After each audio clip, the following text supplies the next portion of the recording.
Ndinoda kuti nyika iziwe vanhu vangu inguva yedu hatingatadzi kubudirira Mwari ari parutivi pedu rambai muchirwa My hitters gon' die, don't die The real hitters gon' shine And my people gon' rise Cause we're born to win I ain't saying but I'm saying Loyalty's my favorite characteristic of God, but finding it in it is hard. It's like trying to find God. You're the only one in your camp with cheese. You pay for everything they eat. Man, that insecurity is deep. Now I ain't said no names. These are just theories. If you hear me, baby, it's home. You must admit it's kinda eerie, baby. Like them chemtrails in the sky. Ain't the selling the slaves, kinda like the combines. We say everything in moderation, but don't do it in moderation. The lies of a gluttonous generation. 10-year-old girl in.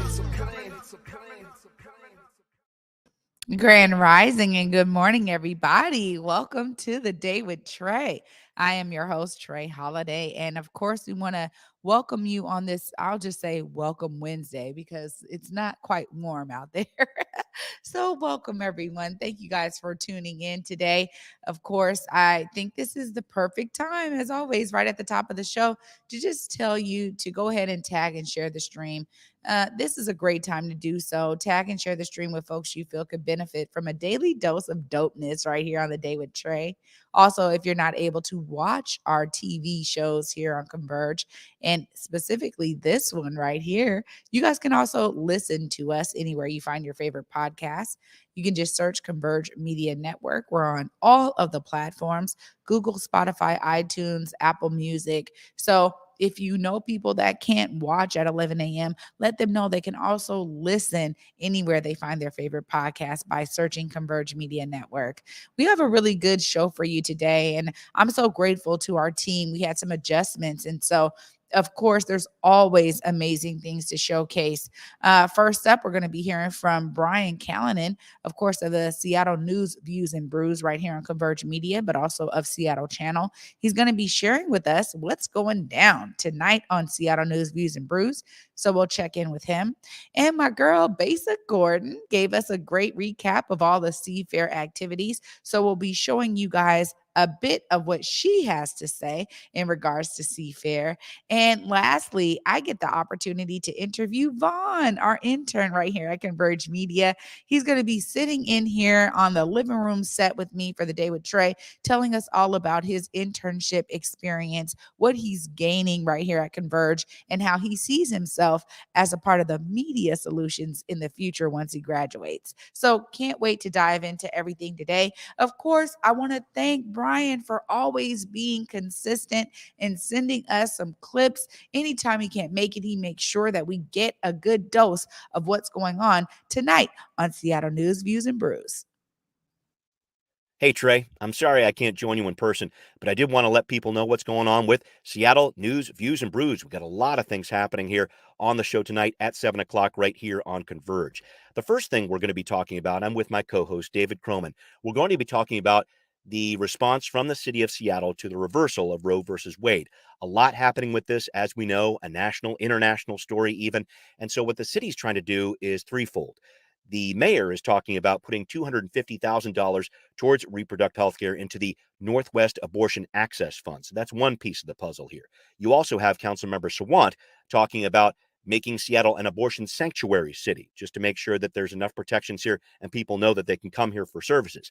However, on top of that, there's kind of looking at this from the state level. There's a few different issues here because our state did codify Roe versus Wade into law in 1991, but now the governor is talking about potentially putting a constitutional amendment in place to protect abortion access. And that's a very interesting piece because it would require 2/3 support from the legislature. Does he have that? Not quite sure. We'll have to see what happens there, but that's something the governor's working on. And I should mention one final piece here. The state attorney general's office is expecting to see a lot of people come from different states to our state when these different trigger laws go into effect, like Idaho has, for example. So some of the numbers I've seen, a 385% increase for some of the providers out there. And the important legal part to this is this, and where the AG wants to get involved. He wants to make sure that people who are coming here don't get chased after by the jurisdiction that they came from. So there's a lot of different legal issues here, of course, emotional and medical and traumatic issues to deal with here as well, but a lot going on here over the next several weeks and months, and we'll continue to follow that. I also wanted to talk about, and we'll be talking about on the show this evening, the rollout of a new 988 mental health hotline. This is really interesting. It's supposed to be going into effect on July 16th, and this is where people can call for different mental health needs. Now, it's interesting. The city is talking about this. This is happening nationwide, but the city is talking about this as it itself is trying to revamp its 911 response, right? The mayor is very concerned about this, trying to come forward with some plans. The city council is saying, wait a minute, we had these conversations with Mayor Durkin. She was talking about this Triage One program where we could have non-sworn officers going out to these calls, like welfare checks or whatever else that police don't necessarily need to go to. So there's a little bit of tension there because the city council is saying, hey, we need to at least start a pilot program on this. The mayor is saying, we want to make sure we're building something sustainable. He wants to go a little bit more slowly. Of course, there's a lot of urgency behind this because of the lack of police officers that Seattle has right now. Also, we're dealing with the fact that the Maine Police Guild, or the Maine Police Union for Seattle Police, the Police Officers Guild, hasn't come to an agreement with the city just yet. A lot of pieces are in the air with this one, but this is something that the mayor and the city council are going to be working on closely over the next several months. I also know that the city council and the mayor are going to be working very closely on a budget deficit. You may have heard about this in some of the headlines out there, $117 million. These are some of the issues that came from the last administration, some of the promises made there. Some of these issues were fulfilled with different federal dollars for relief from the pandemic over the past couple of years. Now some of those bills are coming to bear, and so what we're going to see in between the council and the mayor right now is a little bit of tension going into September, because that's the time when he actually puts out his budget announcement, tells people how he's going to balance the budget. He's already told different city departments all around the city, get ready for cutting about 3 to 6% of your services out there. So he's saying that he's waiting for a new revenue analysis coming his way in August. So that might ameliorate things just a little bit there, but get ready for this. This is going to be a bit of a budget showdown between the city council, between the mayor, really the first test of that relationship that the mayor talks about so much, One Seattle. So a lot happening right here. I wanted to make sure that people tuned into the show tonight at 7 o'clock, because it's going to be a great one. Seattle News, Views, and Brews right here on Converge. And Trae, I'll see you next time.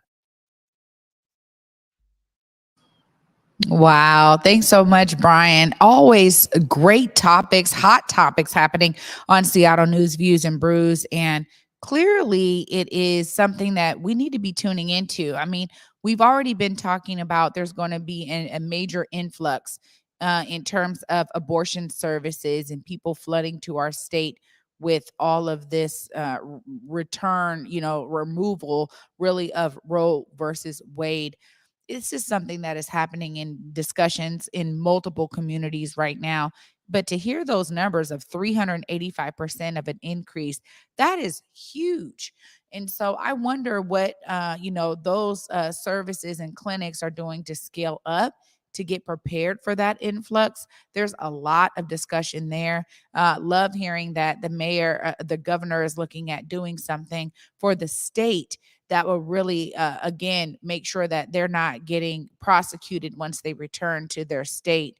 I also wonder what this may say about people just saying, I'm up and moving to a new city. I'm moving to a place where I know my rights are being protected in that regard. This is just very interesting topic, a very interesting one, because it is so ever evolving. It's not just about abortion. It's about so many other things. And it's also about, I think, people who are progressive in and of themselves, living in states where they're like, look, my voice is not being heard when it comes to certain issues. If now you're just going to ensure that I'm going to get prosecuted for something that is an individual right and that is my own choice, or me and my family's choice. So very interesting there, Brian. Thanks for tapping in on that. And when we think about these budget shortfalls, right, at the city, we know that it hits a lot of different services that unfortunately are there to support those in need. Oftentimes, those are some of the ways that they try to balance out these budgets. So I don't know, Brian. We'll see how that goes, because that's going to be something that we definitely want to pay attention to here. Where are they going to find the money for that? And what departments is the mayor looking to take away 3 to 6% of services? Let's see. And really, I'm optimistic right now, because I'm not sure, but I'm optimistic that there is some level of protection for those who are in need of these kinds of services. So thanks, Brian. Lots of great topics today, right here on Converge Media tonight, 7 p.m.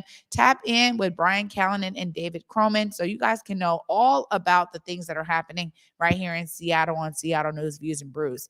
Up next, before we go to break, I just want to make sure that we hear from my girl, Besa Gordon, about all of the things going on with Seafair.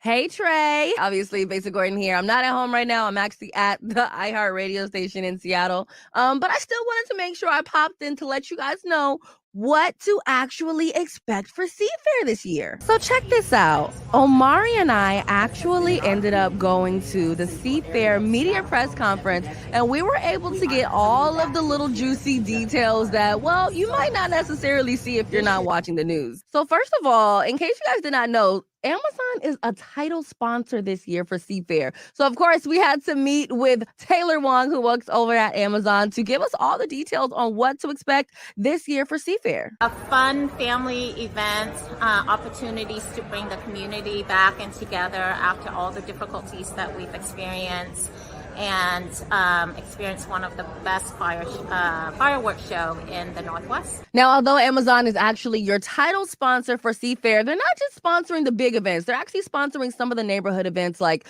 Umoja Fest, and even events that are happening in the Chinatown International District. So not only are we sponsoring some of the main activities and events, Seafair activities and events, but we are also sponsoring neighborhood Seafair sanctioned events such as Umoja Festival, and also activities in the Chinatown International District.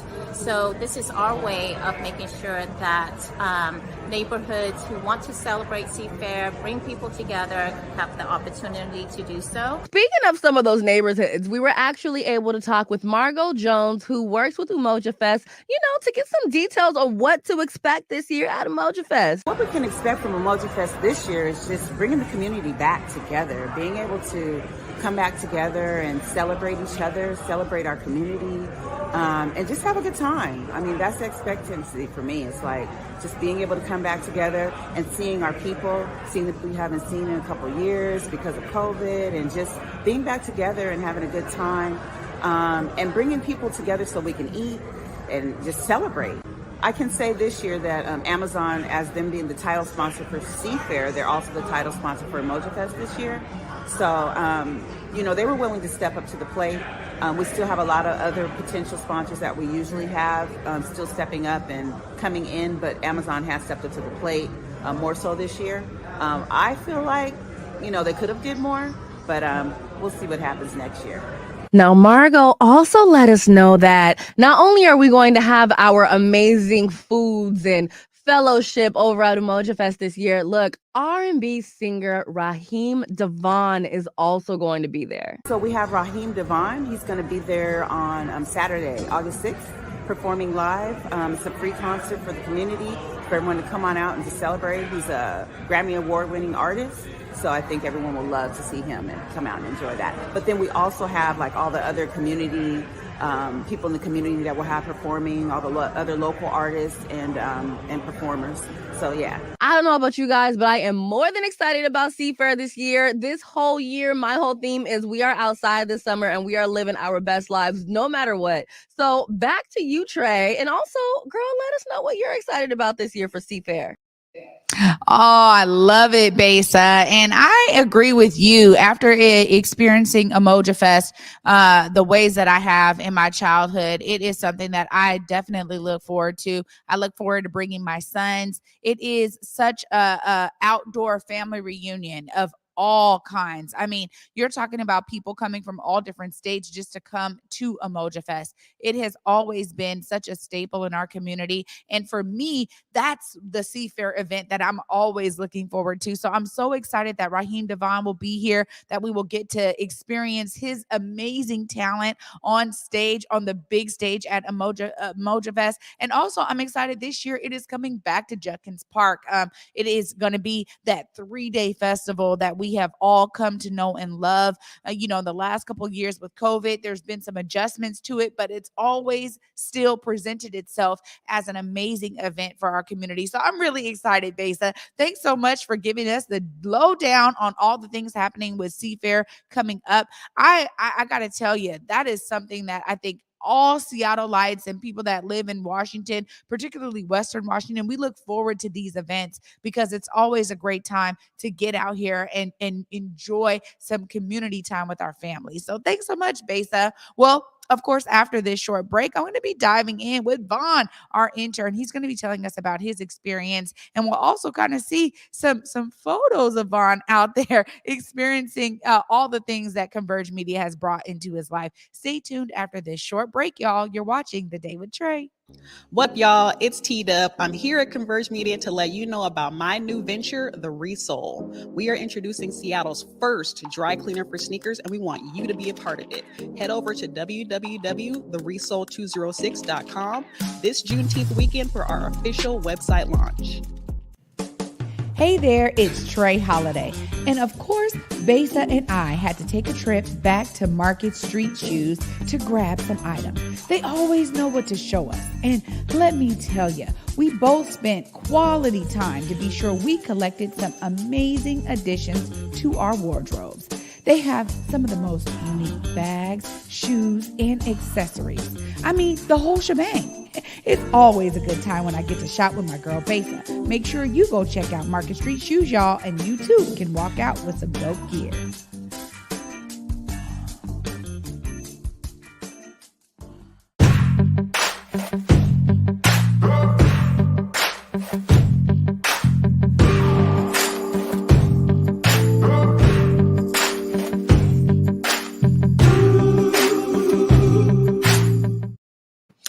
Welcome back, everybody, to The Day with Trae. Lots of joy right here on the set.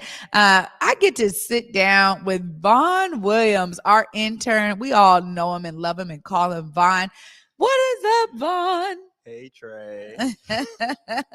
So glad. Look, Vaughn is normally on the other side of the camera, right, Vaughn? I mean, you've been helping with The Day with Trae. Thank you so much for all that you've given to our productions here at Converge Media, and specifically to this show right here, The Day with Trae. You've been bringing your brilliance right here and stepping in anywhere we need. We're like, Vaughn, we need photos. Vaughn, we need this. Vaughn, we need that. Tell us a bit about how this experience is shaping your understanding of media. I'd say like my understanding of media has actually like changed a lot because in school we typically see like mainstream news. We report on mainstream stuff in like the world, but with Converge Media, I really got to tap into like the Central District community. And in Kent, I wouldn't really say I was part of the community in Kent, but being able to come back after my first year in college and really be able to like connect with a community that looks like me has really like changed and shifted my opinion on media a lot. Yeah, I think that's the very much a continued sentiment of many of us here, because we are the community that we create media for, right?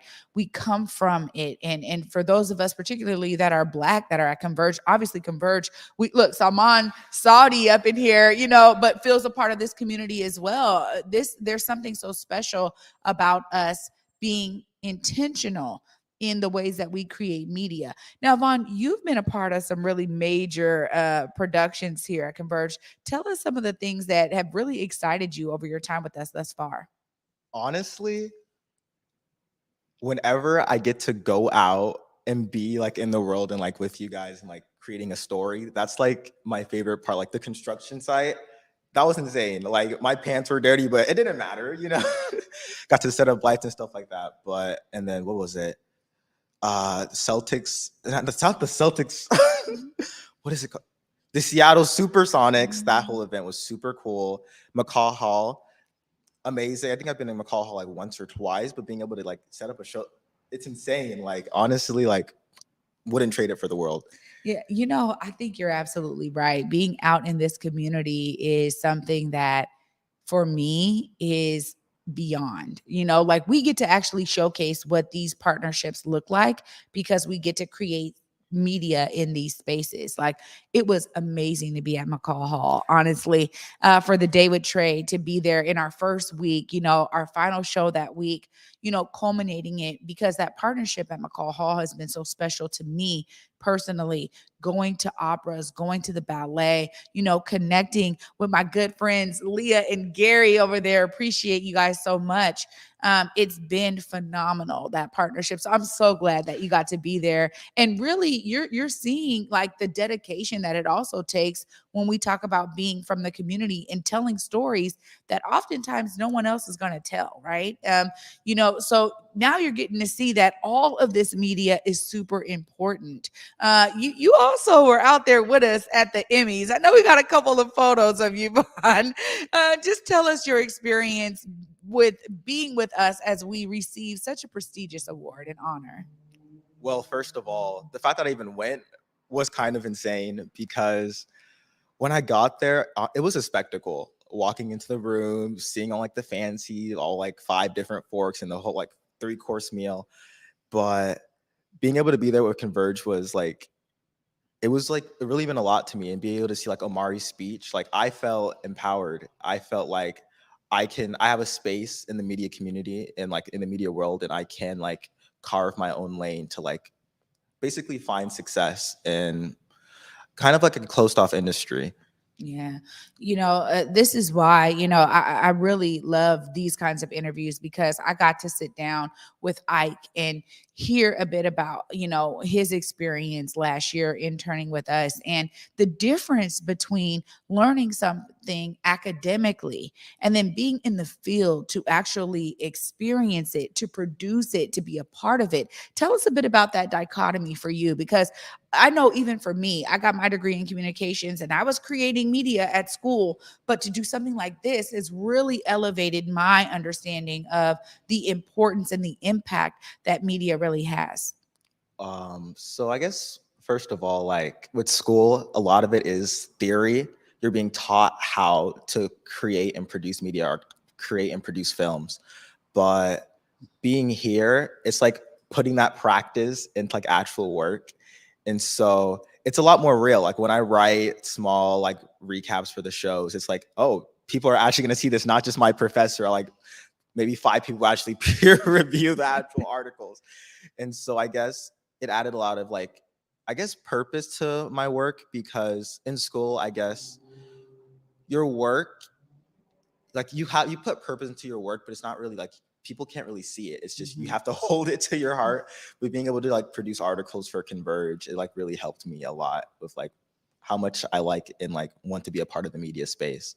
Yeah, it's such a honor to work with you. And I'm getting a little choked up because I'm just remembering my time in school and how important it was for me. Very similar to what you just said there, Vaughn. Now, I did an internship and there was no pay. There was no glitz and glamour. I didn't get to like interview celebrities and be, like what you're experiencing is so beyond my wildest dreams as a college student, right? In my collegiate career, I took my experience from the classroom to public access, and I learned so much at public access. I was technical directing. So just like what you're doing, I was setting up, studio sets. I was doing all of that, but it was, again, very community-centric work. And, from that, I got to intern with Capistani Films. Shout out to you, Capistani Films. I got to intern with them,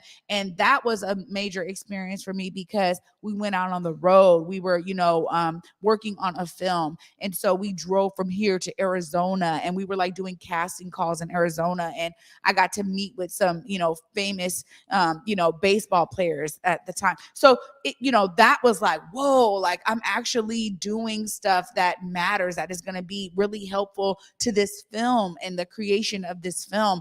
And it was me also seeing the process behind all of it, which really helped me to understand how I wanted to bring myself into it as an adult. What are some of the things that now you're taking away with you in this internship that are allowing you to shape possibly how you see yourself contributing to the media world once you graduate?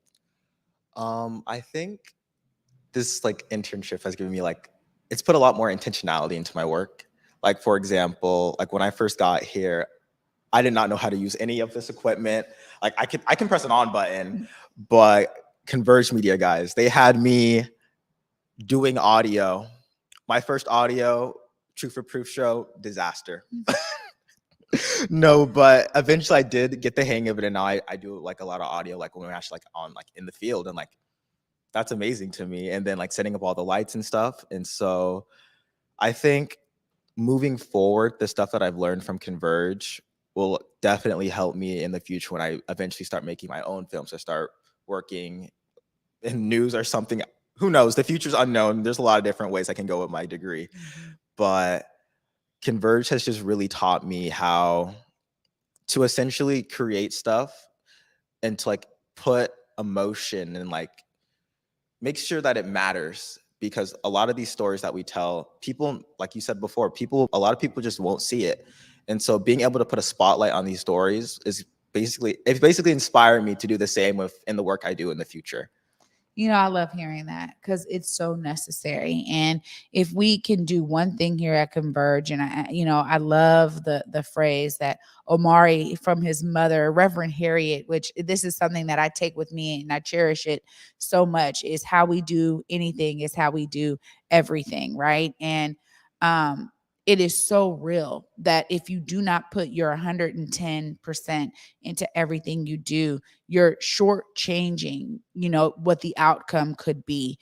And when you maximize your input, you maximize your output. And so for me, that's something that I will carry with me all the time. What are one of the things that you feel you will carry with you all the time? Because there's a lot of things that we say here, and it really showcases in the way that we move. But what is one of those nuggets for you that you think will really impart on the rest of your life? I think it's probably going to be what you said at the end of every show: go forward in your purpose. Because I feel like, especially in today's society with like a lot of like social media, people like tend to not be able to know what their purpose is. And so, being able to find your purpose and then being able to do something with it and create this with it, I think that's probably going to be like what sticks with me the most. Oh, that's amazing, Vaughn. And you know what? Congratulations. I guess the other day you wrapped up your last final. I know that was huge for you. No, because the final was for Japanese class, and we had homework every day, but being able to finally be done, like take like a break until like classes start up again, it's nice. Well, don't worry. We'll keep you busy right here on Converge Media. Thank you so much, Vaughn. I got to give you a chance like we love to do. You can look right there in that camera. If people want to connect with you, learn more from you now that you've had this amazing experience, let them know how they can find you. I guess my main platform right now is Instagram. I don't post much right now, but my first narrative filmmaking class will be starting this fall, and I might be posting some shorts for my film class. But if you want to see some stuff from me right now, make sure to follow Converge Instagram, because you might see my face bi-weekly, maybe weekly, who knows? And so, yeah. There it is. How do they find you on Instagram? My Instagram is Vaughn Will with 5 L's. Right on. Right on. Will with 5 L's. Hey, you know what? You can't go wrong with that, Vaughn. That is very unique. There's only one Vaughn Will, so separates me. Right on. Well, thank you so much, Mr. Vaughn Williams, for sitting down with me on the Day with Trae today and sharing your experience here at Converge Media. We appreciate all of your contributions to everything we're doing here. Thank you for having me. Absolutely. Oh, all warm and fuzzy. We are actually here at the top of the hour. So, or, the top of the middle of the hour for me because it's 30 minutes. But I want to thank all of you for watching today. I would definitely want to thank Brian Callanan for sending in a clip for Seattle News, Views, and Brews. Make sure you check that out tonight, 7 p.m. right here on Converge Media. And shout out to my girl Besa for giving us all of the details about Seafair. Looks like there's some injection of funding coming from Amazon. We'll see how that changes things up. And I loved Margot's point there about maybe they could do more. So we'll see next year. But I think you have to start the relationship somewhere. And we've been encouraging Amazon to be more connected to the community. So it's really great to see this effort by Amazon. Shout out to you, Besa. Thanks for that clip. And of course, I got to thank Vaughn Williams for being on the set with me today, sharing his experience about his internship here. And I tell you, you guys, Vaughn is learning a lot and he's so dedicated to this. We appreciate his experience. We appreciate his loyalty and his heart, what he pours into the things that he's doing. He's just here to learn. And he's like, hey, what is it? What I got to do? What I got to do? And so I love seeing that. Of course, for me, I want y'all to be inspired by what you guys see us doing here at Converge. We have a lot of people that pour into this amazing media outlet. And I want to thank everybody who is involved behind the scenes, in front of the camera, everything in between. We appreciate all of you guys. And I am always inspired by everybody here on the team. So I want you guys to be inspired as well. Of course, you got to see yourself as a part of the solution. We'll all be better for it. Tomorrow coming up, we got our real life coacher, Mr. Curtis Calhoun, will be joining us once again. And we may be hearing from my girl, Julia Jesse, about clapback culture tomorrow as well. You guys, thanks so much for watching today's show. I want you guys to remember that it matters. Everything you do matters, as well as Black media matters. Thank you guys so much for tuning in today. And until tomorrow at 11 a.m., peace.